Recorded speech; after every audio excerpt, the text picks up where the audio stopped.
How to check WhatsApp block number list.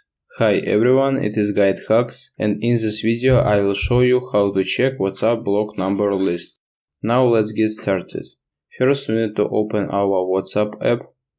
Then we should click on option settings at the right corner at the bottom.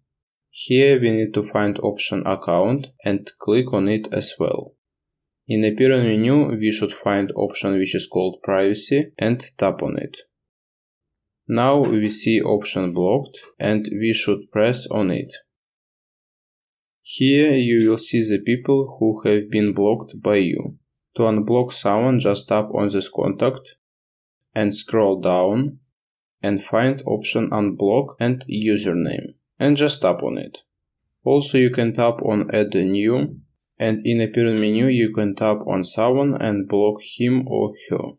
And that's all. It was how to check WhatsApp blocked number list. Thanks for watching. If you found this video helpful, we would appreciate if you subscribe to our GuideHacks channel.